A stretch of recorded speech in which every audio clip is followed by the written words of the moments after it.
नमस्कार साथियों। आज के इस सेशन में हम लोग X bar and R chart के बारे में डिटेल में बात करने वाले हैं। हमने ऑलरेडी एसपीसी का एक वीडियो बना रखा है डिटेल में, जिसमें एक्स बार आर चार्ट और सीपीसीपी के पीपी एंड पीपी के स्टडी के बारे में डिटेल में बात कर रखा है। बट आज के सेशन में हम लोग एक्स बार और आर चार्ट को एक्सेल शीट में कैसे बनाते हैं उसके बारे में डिटेल में हम लोग समझने वाले हैं। देखिए, इसका एक फॉर्मेट हमने डिज़ाइन कर रखा है, जिसमें पार्ट नेम, पार्ट नंबर, ठीक है, क्या कैरेक्टरिस्टिक है उसका, क्या स्पेसिफिकेशन है, इंस्ट्रूमेंट का name, number, operation, list count और कौन से मशीन पे ये परफॉर्म कर रहे हैं, कौन से डेट में और कौन से इंस्ट्रूमेंट से। ठीक है, तो इंस्ट्रूमेंट की आईडी वगैरह यहाँ पे मेंशन है और उसका क्या फॉर्मेट नंबर है इस फॉर्मेट का और क्या रिवीजन नंबर, ये सारी चीज़ें यहाँ पे मेंशन है। अब देखिए, हमने क्या एक आउटर ट्यूब लिया है, उसका स्पेसिफिकेशन क्या है, 61.5 प्लस माइनस 0.2 और वर्नियर कैलिपर से हम लोग परफॉर्म करें, जिसका लिस्ट काउंट क्या है 0.01 mm या 10 माइक्रोन का है। ठीक है, अब हम लोग क्या करते हैं, देखिए डेटा का कलेक्शन हमने ऑलरेडी आपका टाइम सेविंग करने के लिए कर रखा है। आप डेटा का कलेक्शन कैसे करेंगे, आप सिंपल सा, जैसे मान लीजिए आज आपको डेटा का कलेक्शन करना है, तो आप 9 बजे आते हैं अगर ऑफिस, तो 9 बजे आप क्या करेंगे, 5 पीस की जो है रीडिंग लेते हैं। ठीक है, उसको यहाँ पे मेंशन कर देते हैं कि हमारी रीडिंग आ रही है 61.51, 61.59, 54, ठीक है। अगेन रीडिंग जो है यहाँ पे 10 बजे जा कर के लेते हैं 5 पीस और उसका जो है यहाँ पे रीडिंग्स जो है, डेटा जो है नोट कर लेते हैं। ऐसे 11 बजे जाके लेते हैं, ऐसे 12 बजे, ऐसे आप 1 बजे लेते हैं। तो आपकी फ्रीक्वेंसी क्या हो गई, 1 आवर्स की हो गई। 2 बजे, 3 बजे, 4 बजे, ठीक है, 5 बजे, ऐसे आपने रीडिंग्स ले ली। तो 6 बजे ऐसे आपने रीडिंग ले ली। तो आज के लिए आपने इतना रीडिंग डेटा ले लिया, जिसको जो है यहाँ पे मेंशन कर दिया। अब नेक्स्ट डे आप आए, सुबह से मॉर्निंग पे अगेन जो है आपने डेटा लिया और यहाँ पे उसकी रीडिंग्स लिख दी। तो ऐसे करके आपने 100 डेटा ले लिया है। ठीक है, एक्स बार आर चार्ट बनाने के लिए। ठीक है, हमने डेटा ले लिया। अब उस डेटा में देखते हैं कि हमारा जो स्पेसिफिकेशन था 61.5, उसका अपर लिमिट क्या है, अपर स्पेसिफिकेशन लिमिट 61.70 और लोअर स्पेसिफिकेशन लिमिट है क्या, 61.30। तो 61.30 लोअर है और 61.70 अपर है। देखिए, अब इसके लिए हम लोग क्या करते हैं, ऑलरेडी हमने कुछ जो कांस्टेंट है उनको जो है एसपीसी, आप गूगल करके वहाँ से डाउनलोड कर सकते हैं। ठीक है, एसपीसी कांस्टेंट करके लिखेंगे तो वहाँ से टेबल मिल जाएंगी। वहाँ पे सारी टेबल जो सैंपल साइज हैं वो सारी चीज़ें वहाँ पे लिखी हुई मिलेगी और वहाँ से आप जा करके देख सकते हैं कि D2 की क्या वैल्यू होगी, A2 की क्या वैल्यू होगी और D4 की क्या होगी। हमने एग्जाम्पल सैंपल साइज क्या लिया है, 5 का लिया है, तो आप 5वें में जा करके ये रीडिंग्स देख सकते हैं। ठीक है, तो हम इसको थोड़ा सा येलो हाईलाइट कर देते हैं आपको देखने के लिए, तो ईजिली हो जाएगा। देखिए, अब हमने क्या किया है, जो डेटा ले रखा है ऑलरेडी हमने डेटा ले लिया आपका टाइम सेविंग के लिए, नहीं तो 1 बाय 1 हमें ये डेटा यहाँ पे लिखना होता। डेटा ले लिया हमने, अब फार्मूले कैसे लगाते हैं वो हम लोग देख लेते हैं। देखिए, यहाँ पे जो फार्मूले ऑलरेडी लगे हैं, बट ये फार्मूले मैं हटा के दोबारा से आपको समझाता हूँ। देखिए, सबसे पहले आपको फार्मूला लगाना है कि ये जो डेटा रेंज है इसमें मैक्सिमम वैल्यू क्या है, मतलब आपने जो 9 बजे आके रीडिंग्स लिया उसमें मैक्सिमम वैल्यू क्या है, ठीक है, वो आपको बताना। तो ऐसे ही इसमें मिनिमम वैल्यू क्या है, इसका एवरेज रेंज क्या है, इसका एवरेज क्या है, तो सारी चीज़ें हम लोग फार्मूला लगाते हैं। देखिए, मैक्सिमम के लिए हम लोग मैक्स लिखेंगे और उस डेटा रेंज को सेलेक्ट कर लेंगे। ठीक है, इंटर कर देंगे, तो ये हमारा मैक्सिमम वैल्यू आ गई। इस डेटा रेंज में सबसे मैक्सिमम वैल्यू आपको दिख भी रही है 61.5। ठीक है, मिनिमम क्या है 61.5। देखिए, मिनिमम का फार्मूला लगाते हैं, मीन का फार्मूला लगाते हैं, ब्रैकेट को क्लोज ओपन करते हैं और एक डेटा रेंज को सेलेक्ट करते हैं और ब्रैकेट को क्लोज करके एंटर मार देते हैं। तो मिनिमम वैल्यू आपको दिख भी रही है 61.5। ऐसे रेंज निकालते हैं। रेंज का क्या फार्मूला है, मैक्स माइनस मीन। तो मैक्स ये, मीन ये, आप डायरेक्ट यहाँ पे लगा सकते हैं या डायरेक्ट यहाँ से सेलेक्ट करके भी लगा सकते हैं मैक्सिमम क्या है, मिनिमम क्या है।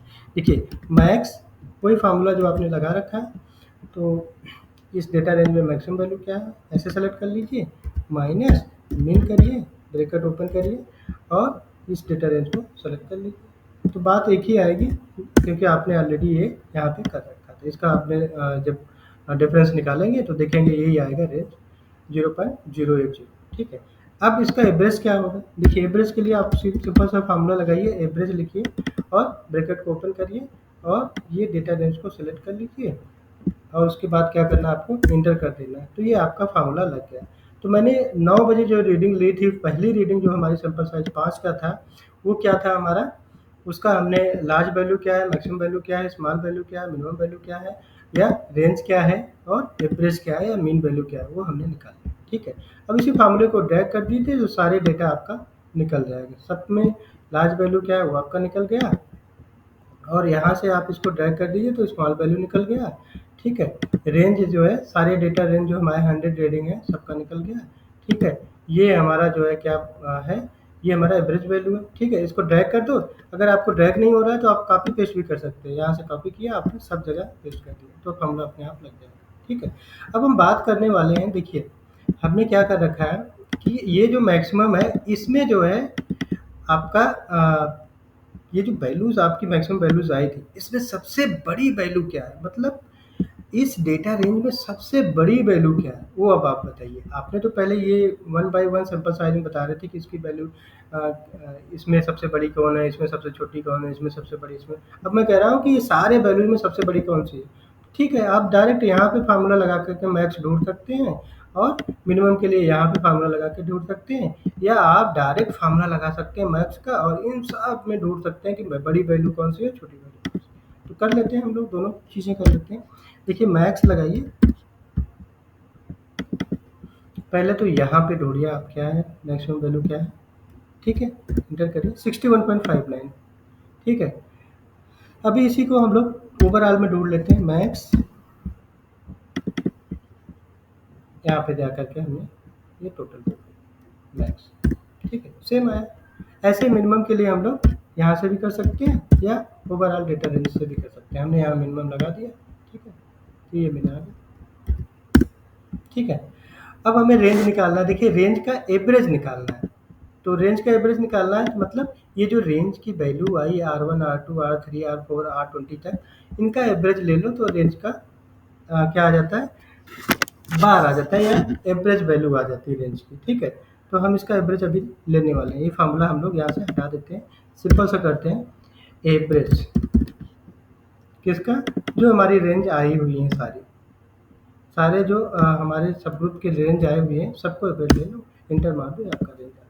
ठीक है, ऐसे एक्स डबल बार क्या आएगा, ये जो आपने एवरेज निकाल रखा है, ये x1 बार है, x2 बार, x3 बार, ये सब है, इसको दोबारा जब हम लोग एवरेज ले लेंगे, इस एवरेज का एवरेज ले लेंगे, उसको क्या बोलते हैं, एक्स डबल बार। ठीक है, आपने इसको यहाँ पे एक्स डबल बार निकाल लिया। ठीक है, फॉर्मूला लगा देते हैं, एवरेज, और ये आप यहाँ से सेलेक्ट कर लीजिए, ये डेटा रेंज आपने सेलेक्ट कर लिया, एंटर कर दिया, ये वैल्यूज आ गई। ठीक है, सिंपल सा है।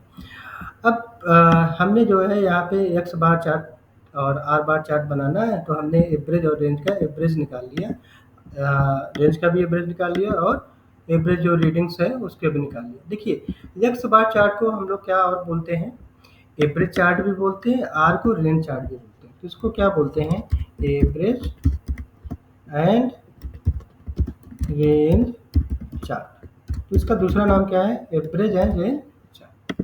ठीक है, चलिए अब हम क्या करते हैं, हमने वैल्यूज निकाल लिया, अब हमें सिंपल सा कंट्रोल लिमिट बनानी है एक्स बार आर चार्ट की। देखिए कंट्रोल लिमिट के लिए हमारे पास फार्मूला है, हम ये सब कैलकुलेट करने वाले हैं अभी, ये सब हम लोग यहाँ से हटा देते हैं, सिंपल सा।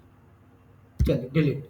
देखिए अब एक्स बार चार्ट के लिए हमें ये दो डेटा सेलेक्ट कर दें।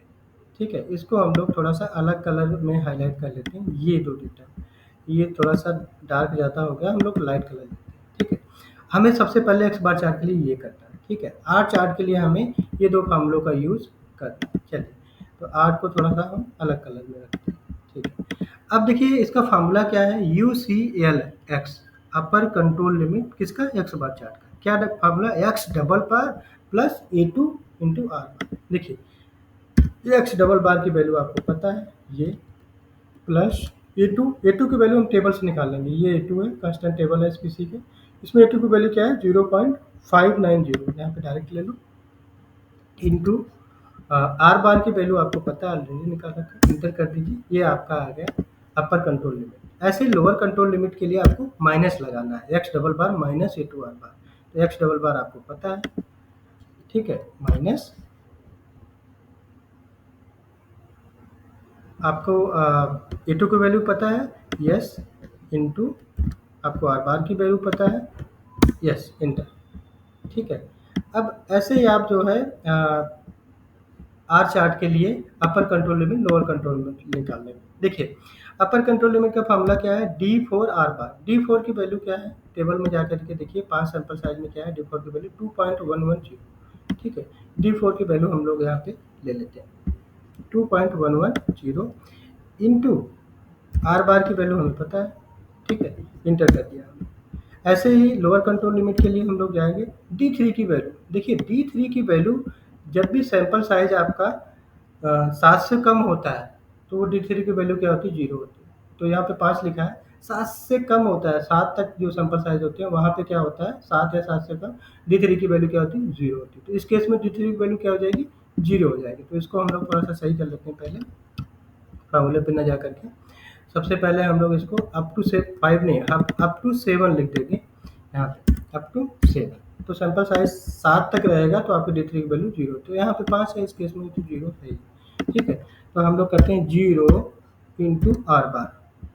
आर बार की वैल्यू क्या है, तो 0 मल्टीप्लाई करेंगे 0 ही हो जाएगा। ठीक है, स्टैंडर्ड डेविएशन निकालना है, फॉर्मूला क्या है, R bar divided by D two. देखिए आर बार की वैल्यू हमें पता है, ये डिवाइडेड बाई डी टू की वैल्यू हमें पता है। देखिए यहाँ से जा करके हम लोग देखते हैं, ये 2.326 इंटर कर दिया, तो ये आपका स्टैंडर्ड डेविएशन आ गया। ठीक है, अब जो स्टैंडर्ड डेविएशन आया ये विथिन सिस्टम या विथिन सब ग्रुप वेरिएशन आया। बिटवीन सिस्टम के लिए फार्मूला अलग है या टोटल वेरिएशन के लिए फार्मूला अलग है। ठीक है, तो वो आज के सेशन में हम लोग सीपी के नहीं निकाल रहे हैं, हम लोग only X bar R chart निकाल रहे हैं। तो यहाँ पर के हम एक्स बार आर चार्ट पे ही फोकस रखते हैं। सीपी के लिए हमने ऑलरेडी वीडियो बना रखा है और पीपी के लिए भी वीडियो बना रखा है एसपीसी के नाम से, वहाँ पे जा करके डिटेल में आप लोग देख सकते हैं। तो हम लोग अभी फोकस करते हैं एक्स बार और आर चार्ट। देखिए अब हम लोग चार्ट को बनाना शुरू करते हैं।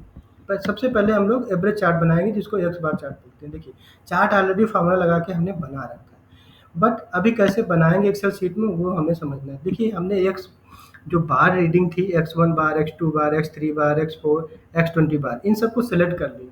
इंसर्ट में जाएंगे, आप रिकमेंडेड चार्ट में जा सकते हैं या आल चार्ट में जा करके वहाँ पे जो आपका कॉलम वाला चार्ट है 2D वाला, वो आपको करना है, 3D नहीं करना, 2D करना है। 2D में अच्छे से आपको दिखेगा। ठीक है, वो हमने सेलेक्ट कर लिया। ये हमारा क्या है, ऐसे कॉलम बन के आ गया। हमें कॉलम नहीं चाहिए, हमें क्या है, लाइन ग्राफ चाहिए। तो हम ये चार्ट नहीं सेलेक्ट करेंगे, हम क्या करेंगे, फिर से जाएंगे इंसर्ट में और रिकमेंडेड चार्ट में जाएंगे। अब हम कॉलम नहीं, हमें चार्ट बनाना है तो लाइन ग्राफ जो है उसको सेलेक्ट करना है। देखिए आर चार्ट में जाइए, वहाँ से जाइए लाइन ग्राफ में। लाइन ग्राफ में गए तो ये डिफरेंट टाइप का लाइन ग्राफ है, आप इसमें से कोई भी एक सिलेक्ट कर सकते। तो लाइन ग्राफ में गए हम लोग बना दिया। ठीक है, तो ये हमने क्या किया, एक्स बार चार्ट बनाया। ठीक है, यहाँ पे लिख देंगे, चार्ट की जगह क्या लिखेंगे, टाइटल की जगह एक्स बार या एवरेज चार्ट,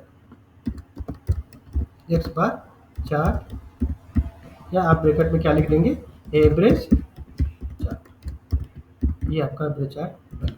लेकिन इसमें कंट्रोल लिमिट्स अभी नहीं आई, तो हम कंट्रोल लिमिट्स क्या करेंगे, या सेंटर लाइन क्या है। देखिए जो एक्स डबल बार है इसी को सेंटर लाइन बोलते हैं। तो ये आप क्या करेंगे, एक लाइन यहाँ पे इंसर्ट कर सकते हैं, मैनुअल भी। आप इंसर्ट में जाइए, शेप में जाइए, एक मैनुअल लाइन लीजिए, यहाँ पे इंसर्ट कर दीजिए। कितना वैल्यू आ रही है एक्स डबल बार की, 61.532, ये जस्ट इसके ऊपर रहेगी। ठीक है, इस लाइन को हम लोग थोड़ा सा हाईलाइट कर देंगे अलग कलर से, जिससे आपको क्या है, ये लाइन दिखे। देखिए इस लाइन को हम लोग सेंटर लाइन है, थोड़ा सा इसको बोल्ड भी कर देते हैं। ठीक है, अब आपको दिख रहा है। अब दूसरा है अपर कंट्रोल लिमिट बनाना। देखिए अपर कंट्रोल लिमिट की वैल्यू क्या है, 61.56 है। क्या है, 61.569 है, 57। तो 57 पे हम लोग जाते हैं, 61.56 नहीं 57। तो ये वैल्यू थोड़ा सा हम लोग डेटा रेंज को बढ़ा लेते हैं, 56 में जा करके 58 तक जाते हैं। ठीक है, ये हमने बढ़ा लिया। देखिए अब हमने क्या किया, 61.57 यहाँ पर। ठीक है, ये इसका जो है अपर कंट्रोल लिमिट है, इसका जो है थोड़ा सा कलर अलग कर देते हैं। ऐसे हम लोग लोअर कंट्रोल लिमिट देखते हैं, 61.49 तो 4 9 पे हम लोग उसको एक लाइन यहाँ पे ड्रा कर लेंगे, 4 8 4 9, ठीक है। ये हमारा जो है ग्राफ बन गया। ये ग्राफ और नीचे वाला ग्राफ आप देखेंगे एज इट इज़ है। इसमें भी डेटा रेंज आप क्या करेंगे, डेटा वैल्यूज ऐड कर देंगे, ऐड डेटा वैल्यूज, ठीक है। ये सेम एज इट इज़ बन गया आपका, जो फार्मूला से बना हुआ था, और हमने ये एज इट इज़ बना दिया, ठीक है। ऐसे ही हम लोग अभी रेंज चार्ट भी बनाने वाले। देखिए अब इस चार्ट को हम लोग हटा देते हैं, ठीक है। रेंज चार्ट देखते हैं। देखिए रेंज चार्ट के लिए आपको क्या करना है, जो आपकी रेंज की वैल्यू आई थी R1 R2 R3 हमने जो निकाल रखा था, उसको सेलेक्ट कर लीजिए। उसको सेलेक्ट कर लीजिए, इंसर्ट में जाइए और चार्ट में जाइए, ठीक है। तो आप यहाँ से जा सकते हैं लाइन चार्ट में सीधा, या आप जो है सेलेक्ट करके भी जा सकते हैं ऑल चार्ट, उसके बाद लाइन में जाइए, लाइन चार्ट, और ये वाला आप ले रहे थे तो पहले भी यही लिया था हमने, तो अभी ले लिया। आप चाहें तो ये भी ले सकते हैं सिंपल वाला, तो इसमें थोड़ा सा नोट्स आपको दिखाई दें, ठीक। हमने ये ले लिया और इस चार्ट को थोड़ा सा ड्रैग कर लिया, और वहाँ पे हमने क्या किया, अभी पेस्ट करके हम लोग देखते हैं क्या सिमिलर चार्ट है कि नहीं, ठीक है। तो हम लोग देखते हैं कि ये भी चार्ट जो है, जो हमारा रेंज चार्ट है, उसके सिमिलर ही है। जस्ट यहाँ पे रखते हैं हम लोग, और नीचे जा करके उसको कंपेरिजन करें। तो हम यहाँ पे लिखते हैं रेंज, पहले लिखते हैं आर चार्ट, फिर ब्रैकेट में लिखते हैं रेंज चार्ट, ठीक है।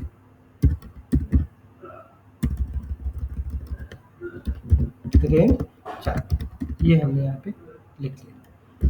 अब क्या करेंगे, रेंज चार्ट तो हमने बना दिया। इसका सेंटर लाइन क्या होगा, जो इसका एवरेज वैल्यू आया था रेंज का एवरेज आया था 0.063, ठीक है। 063 जो है इसका, 063 इसका एवरेज वैल्यू 063। थोड़ा सा इसको चार्ट को हम लोग बढ़ा देते हैं। देखिए मेजर जो वैल्यूज है इसको थोड़ा सा हम लोग बढ़ा देते हैं, 0.2 ना करके 0.1 कर देते हैं, ठीक है। और इसका जो मैक्सिमम वैल्यू है इसको भी थोड़ा कम करते हैं, 1 0 पे ले जाते हैं, ठीक है। देखिए अब थोड़ा सा दिखेगा इसमें अच्छा सा। अब क्या करते हैं हम लोग, देखिए अभी ये वैल्यूज को थोड़ा सा बढ़ा लेते हैं, और भी कर लेते हैं, 1 4 तक ले जाते हैं मैक्सिमम, ठीक है। अब क्या करते हैं इसमें, देखिए रेंज आपका है 0.6 पे एक लाइन हम लोग इंसर्ट कर लेते हैं उसको देखने के लिए। 0.6 पे हम लोग गए, वहाँ पे लाइन इंसर्ट करना है हमें, क्या है 0.6, ये 0.6 है, इस पे हम लोग क्या करेंगे, एक लाइन इंसर्ट कर देंगे, ठीक है। ठीक है, अब इस लाइन को थोड़ा सा डार्क कर लेते हैं जिससे आपको दिखे। इस लाइन को हमने क्या किया, डार्क कर लिया, और ये देखिए आपको ये लाइन दिख रही है। इसको थोड़ा डैश डैश भी कर लेंगे तो हमें सेंटर लाइन पता चलेगी कि हमारी ये सेंटर लाइन है, ठीक। डैश में जा करके ऐसे डैश डैश कर, ठीक है। अब इस लाइन को सीधा कर लीजिए आप, क्योंकि ये लाइन बहुत टेढ़ी थी, ठीक है। हमने इसको सीधा कर लिया, तो 0.6 हमारा जो था ये सेंटर लाइन हमने ड्रा कर लिया। ऐसे ही आप क्या करेंगे, 0.63 था तो हम थोड़ा सा 0.6 के ऊपर लाइन ले लिए, ठीक है। ये लाइन क्या है, 0.63 पे आ जाएगी, ठीक है, ये ऐसे। अब हम क्या करेंगे, इसका अपर कंट्रोल लिमिट, लोअर कंट्रोल। देखिए लोअर कंट्रोल लिमिट हमें पता है 0 है, तो हम 0 पे लाइन ड्रा कर देंगे, उसका कलर थोड़ा सा चेंज कर देते हैं हम लोग। तो लोअर कंट्रोल लिमिट की लाइनिंग का कलर ये कर दिया हमने, ठीक है। इसको डार्क डैश डैश ना करके अगर सीधी लाइन करनी तो सीधी लाइन भी कर सकते हैं, कंटिन्यूस लाइन, ठीक है। और दूसरा जो है इसका अपर कंट्रोल लिमिट। देखिए अपर कंट्रोल लिमिट यहाँ से वैल्यू देखते हैं कितनी आ रही है अभी, 0.13 आ रही है, 13 पे लाइन ले जा करके हम लोग इसको रख देंगे, ये इसका अपर कंट्रोल लिमिट है, ठीक है। इसका कलर थोड़ा सा अलग कर देते हैं जिससे आपको डिफ्रेंशिएट हो सके कि हाँ ये जो है दूसरी लाइन, ठीक है, ये हमने। तो ऐसे आप जो है एक्सेल शीट में बना सकते हैं रेंज चार्ट और एवरेज चार्ट, ठीक है। तो इसमें डेटा वैल्यूज ऐड कर दीजिए तो आपके डेटा आ जाए, सेम एज इट इज जो आपका फार्मूला से बना हुआ था ऑलरेडी, ऐसे बनेगा, ठीक है। ये आपकी सेंट्रल लाइन है, अपर कंट्रोल है, ये लोअर कंट्रोल। अब हम क्या करते हैं, हमने ग्राफ को बना लिया है। इसमें क्या है, कुछ स्पेशल काज का क्राइटेरिया होता है। स्पेशल काज जो आपका असाइनेबल कॉज होता है, जिसको स्पेशल कॉज भी बोलते हैं, क्या क्राइटेरिया है उसका। देखिए ये कह रहा है कि 1 point more than 3 standard deviation from centre line. तो जो सेंटर लाइन है हमारा, ठीक है, अभी इस चार्ट को हटा देते हैं क्योंकि हमने तो बना लिया है। अब हम जो चार्ट है इसका एनालिसिस सिर्फ करना है, हमें एनालिसिस करते हैं, ठीक है। ये हमने लाइनें हटा दी यहाँ से। अब हम एनालिसिस करते हैं। देखिए एक्स बार चार्ट में कह रहे हैं कि जो सेंट्रल लाइन है ठीक है, 1 point more than 3 standard deviation from central line से 3 स्टैंडर्ड डेविएशन पे। ठीक है, स्टैंडर्ड डेविएशन की वैल्यू हमने निकाल रखी है, सेंट्रल लाइन ये है। ठीक है, इसे 3 स्टैंडर्ड डेविएशन मतलब ये जो हमारा अगर आप फार्मूले की बात करें तो उसको ऐसे निकाल सकते हैं हम लोग, 3 स्टैंडर्ड डेविएशन। स्टैंडर्ड डेविएशन की वैल्यू क्या आ रही है, ये आ रही है। ठीक है, इसको 3 से मल्टीप्लाई कर दीजिए तो 3 स्टैंडर्ड डेविएशन आ जाएगा। 3 इंटू, ठीक है, दिस वैल्यू, यहाँ पे अभी हम 3 स्टैंडर्ड डेविएशन लिख रहे हैं, तो और उसके बाद यहाँ पे इसकी वैल्यू लिख देंगे। ठीक है, कंट्रोल C कंट्रोल V कर रहे हैं। अभी इसमें फार्मूला लगा देते हैं। फार्मूला क्या लगाएंगे, 3 इंटू स्टैंडर्ड डेविएशन। ठीक है, तो ये जो वैल्यूज है 0.08, ठीक है, 0.08 जो वैल्यूज है स्टैंडर्ड डेविएशन की, ये कह रहे हैं कि ये जो है जो स्टैंडर्ड डेविएशन है प्लस माइनस 3 स्टैंडर्ड डेविएशन से आपका ये पॉइंट एक भी बाहर नहीं जाना चाहिए। तो प्लस 3 स्टैंडर्ड डेविएशन मतलब अपर कंट्रोल लिमिट। ठीक है, अपर कंट्रोल लिमिट मतलब x double bar plus 3 standard deviation. ठीक है, देखिए यहाँ पे हम लोग इसकी वैल्यूज निकालते हैं,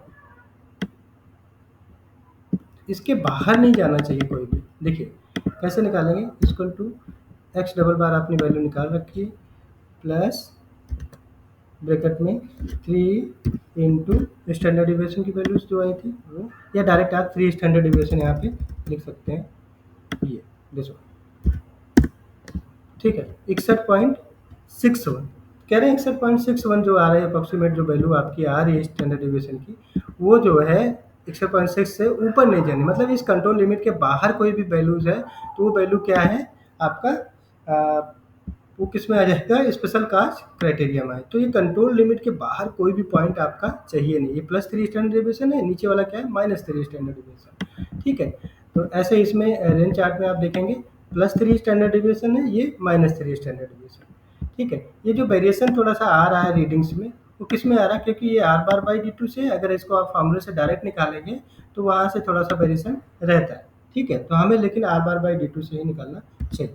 अब हम क्या करेंगे, देखिए अगर इसको डिवाइड करेंगे तो ये 3 स्टैंडर्ड डेविएशन प्लस है, ये माइनस है, ये बीच में क्या हो जाएगा, -2 स्टैंडर्ड डेविएशन -1 स्टैंडर्ड डेविएशन, ये क्या है सेंटर लाइन। ऐसे ही +1 स्टैंडर्ड डेविएशन +2 +3 -1 -2 -3। ठीक है, ये 3 स्टैंडर्ड डेविएशन में हम इसको डिवाइड करें। अब हम बात कर रहे हैं देखिए आपने क्या किया, 1 point more than 3 standard deviation अगर है तो वो क्या है, स्पेशल कास्ट क्राइटेरिया। दूसरा है 7 point in a row are same side of central line. कह रहे हैं कि जो ये सेंट्रल लाइन है, ठीक है, ये जो सेंट्रल लाइन है, अगर इसके पास 7 पॉइंट सेम सेंट्रल लाइन पे हो रहा है, जैसे अगर मान लीजिए ये सेंट्रल लाइन के ऊपर है तो 7 पॉइंट कंटिन्यूअस जो है इस सेंट्रल लाइन पे हो, फिर इसके बाद नीचे हो, ऐसा कुछ है अगर है तो वो क्या है, वो भी special cause criteria. 6 point in a row are continuous, all are increasing or decreasing. कह रहा है कि जो 6 पॉइंट है, जो कंटिन्यूअस 6 पॉइंट है, वो या तो लगातार बढ़ता ही जा रहा हो या लगातार घटता ही जा रहा हो। अगर ऐसा है तो वो भी क्या है, special cause criteria.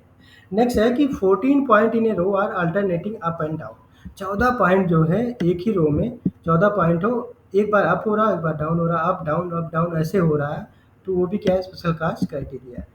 2 out of 3 point, 2 में से 3 पॉइंट, 3 में से 2 पॉइंट जो है आपका 2 स्टैंडर्ड डेविएशन पे सेम साइड पे हो।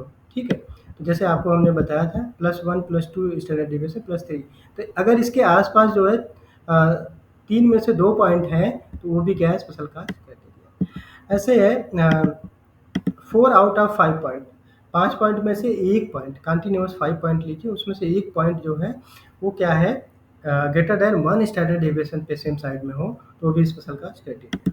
15 पॉइंट जो है रो में within 1 standard deviation of central line है आइदर साइड। देखिए 15 पॉइंट एक रो में कंटिन्यूअस जो है विथिन 1 स्टैंडर्ड डेविएशन है, बहुत क्लोज है इस सेंट्रल लाइन के, एक ही रो में। ठीक है, कंटिन्यूअस 15 पॉइंट अगर है तो वो भी क्या है, special cause criteria. 8 point in a row greater than 1 standard deviation from centre side either side, किसी भी साइड, दोनों साइड में अगर 8 पॉइंट जो है एक स्टैंडर्ड डिविएशन सेंट्रल लाइन के पास हैं, ठीक है, मतलब 1 स्टैंडर्ड डिविएशन के आस-पास है ग्रेटर देन, तो वो क्या होगा, वो भी स्पेशल कास्ट क्राइटेरिया होगा। मतलब 1 स्टैंडर्ड डिविएशन मतलब यहाँ पे अगर आस-पास है या इसके नीचे या ऊपर, ठीक है, कंटीन्यूअस में है ऐसे, इस साइड भी या इस साइड ऐसे कंटीन्यूअस में है, तो वो भी क्या है, स्पेशल कास्ट क्राइटेरिया। वो कैसा प्रोसेस हो जाएगा, ये ऐसे हो जाएगा, फिर उसके बाद एक पॉइंट यहाँ पे हो जाएँगे, फिर ऐसे हो जाएगा, तो वो साइक्लिक प्रोसेस हो जाएगा, ठीक है, वो भी स्पेशल कास्ट क्राइटेरिया, ठीक है। तो ये सारे जो है 8 जो है स्पेशल कास्ट क्राइटेरिया, इनको हमें जो है समझ में आना चाहिए। अब इसमें देखिए एक नोट गिवन है, जो आप एसपीसी के मैनुअल से देख सकते हैं, रेफर कर सकते हैं, वहाँ से हमने पॉइंट लिया हुआ है। देखिए नोट है, except for the first criteria, मतलब पहली क्राइटेरिया जो है, जो कि 3 स्टैंडर्ड डिविएशन के बाद कोई भी पॉइंट होना नहीं चाहिए। मोर देन 3 स्टैंडर्ड डिविएशन के अगर बाहर है कोई भी पॉइंट, एक भी पॉइंट बाहर है, तो इसका मतलब स्पेशल कास्ट है। तो इस पे except for the first criteria the number associated with the criteria do not establish an order or priority of use. Determine of which of the additional criteria to use depend on specific process characteristic and special cause criteria which are dominant within the process. कह रहे हैं कि पहला जो criteria है उसको छोड़ करके बाकी चीज़ें जो है, ऐसा नहीं है कि आपको ऑर्डर में या प्रायोरिटी में यूज़ करना है, ठीक है। सबसे पहली क्राइटेरिया यही होनी चाहिए कि हमारा जो स्पेशल कास्ट क्राइटेरिया का है, कोई भी पॉइंट जो है 3 स्टैंडर्ड डिविएशन के बाहर ना हो, कंट्रोल लिमिट के बाहर ना हो, ठीक है। जो अपर control limit, lower control limit है, उसके बाहर कोई भी पॉइंट ना हो, यही मेन क्राइटेरिया है। और बाकी जो आपका डिपेंड करेगा कि आपका प्रोसेस का कैरेक्टरिस्टिक या स्पेशल कास्ट जो है वो किस तरीके के आपका प्रोसेस है, ठीक है। आपका प्रोसेस किस तरीके का स्पेसिफिक प्रोसेस है कोई, तो उसके लिए क्या है, ठीक है। तो ये सब चीज़ें भी हम लोग लागू कर सकते हैं, बट हम जो है फोकस हमारा किस पे रहेगा कि कोई भी पॉइंट जो है 3 स्टैंडर्ड डिविएशन के बाहर ना हो। दूसरी बात कर रहे हैं, care should be given not to apply multiple criteria except in those cases where it makes sense. तो ज़रूरी नहीं है कि आप मल्टीपल क्राइटेरिया को अप्लाई करें अगर उसका कोई सेंस नहीं है, ठीक है। अगर जैसे कि मान लीजिए कि आप कहीं पे अप्लाई करते हैं कि पहला जो क्राइटेरिया स्पेशल कास्ट का, कोई भी पॉइंट 3 स्टैंडर्ड डिविएशन के बाहर नहीं, सारे कंट्रोल में है, तो ये क्राइटेरिया आपने फुलफिल किया, ठीक है। मान लीजिए ये आपका फेल हो रहा है, तो ये आपका स्पेशल कास्ट क्राइटेरिया तो ऐसे ही दिख गया, ठीक है। अगर आप और भी चेक करना चाहते हैं कि जो 15 पॉइंट है वो 1 स्टैंडर्ड डिविएशन सेंटर साइड में, सेंटर लाइन के पास ही है सारा, ठीक है, तो वो आपको जो है आइडर साइड मतलब किसी भी साइड, इधर थोड़ा सा ऊपर थोड़ा सा नीचे हो सकता है, 15 पॉइंट लगातार सेंट्रल लाइन के पास है, तो वो भी क्या है आपका स्पेशल कास्ट क्राइटेरिया, वो भी देख सकते हैं, अदरवाइज ये ज़रूरत नहीं, ठीक है। तो मेन इंपॉर्टेंट क्या है, कोई भी जो पॉइंट है आपका 3 स्टैंडर्ड डिविएशन से बाहर नहीं होना चाहिए। तो साथियों, हमने एक्सेल शीट में कैसे एक्स बार और आर चार्ट बनाते हैं आज हमने सीख लिया। Thank you very much. अगर आपको कंटेंट पसंद आया हो तो प्लीज़ लाइक और सब्सक्राइब